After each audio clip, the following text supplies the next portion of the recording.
A paz, Senhor, irmãos. Aqui é o cooperador Samuel, da Igreja Assembleia de Deus, Ministério de Belém. Hoje eu quero trazer mais uma vez um texto da Palavra de Deus para que possamos refletir na Bíblia mais um dia. O texto que eu vou ler hoje é 1 Coríntios, capítulo 15, versículo 12 ao 19. E aí depois a gente lê os versículos finais, digo 50, assim em diante. Vamos lá.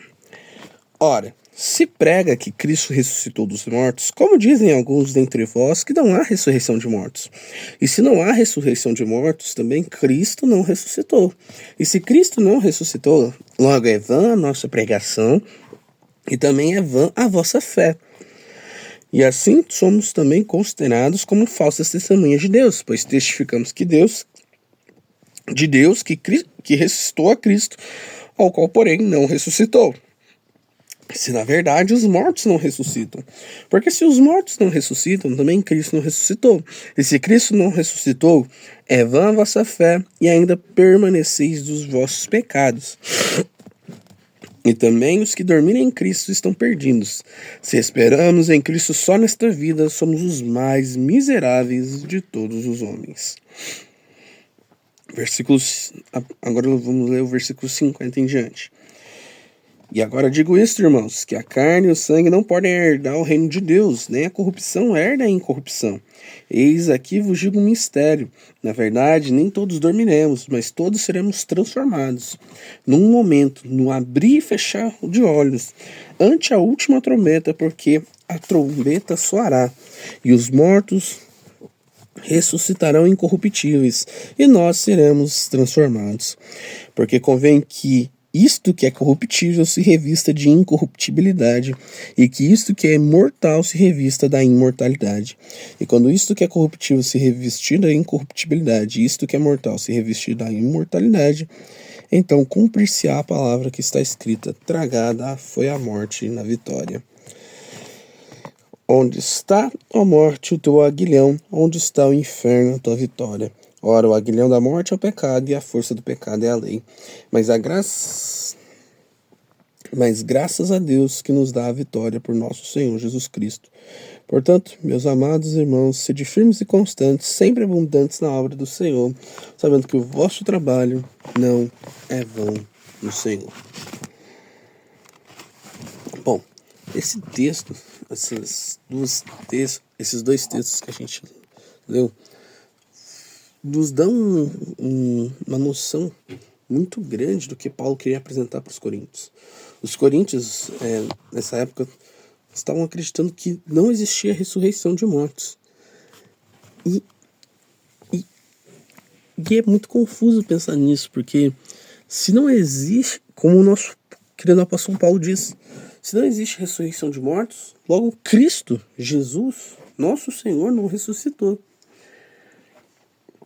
E aí fica a dúvida: se ele não ressuscitou, a gente vai ressuscitar? Porque o próprio Senhor Jesus disse: nenhum servo é maior que seu Senhor. Então, se Cristo não ressuscitou, logo a gente não vai ressuscitar. Então, o que eu quero passar para os irmãos é que muitas das vezes vão ter pessoas dentro da igreja que vão falar coisas contrárias à palavra de Deus. Vão falar: mas isso não existe, né? Porque ainda não tiveram um conhecimento aprofundado. Tanto que o próprio apóstolo Paulo diz: não me importa quem seja, se é um homem da terra, um animal, se é qualquer ser, até um anjo descer aqui e falar que Jesus não é Cristo, que Jesus foi um homem normal, que Jesus não é o Filho de Deus, que seja anátema. Porque o Evangelho é sobre isso. É sobre a vinda do Senhor Jesus para salvar a minha e a tua vida. Então, não importa se aparecer um anjo de luz, um ser que pregue que Jesus não é o Filho de Deus. É mentira. Os coríntios acreditavam que os mortos não ressuscitavam. Mas Paulo mostra para eles que os mortos têm que ressuscitar. Porque senão Cristo não ressuscita. E a nossa base de fé, se Cristo não ressuscitar, a nossa base de fé não existe. A gente está em pecado se Cristo não ressuscitou. Então, o interessante da palavra é: se nós esperamos Jesus somente nesta vida, somos os mais miseráveis de todos os homens. E é interessante ver que o apóstolo Paulo afirma isso com uma clareza muito grande. Olha, se você está esperando Jesus só aqui, só nesta vida, só para fazer as coisas desse mundo, para te ajudar nessas coisas, você é um dos mais miseráveis dos homens. Porque Jesus não veio... ele veio morrer para salvar e levar a gente para o céu. Ele não veio para melhorar o sistema de governo do mundo e tal. Então, não espere Jesus somente aqui. Espere em Cristo, na promessa que Ele fez de levar para o céu. E faça conforme a obra. Porque ser cristão, aceitar ao Senhor, é se arrepender dos pecados e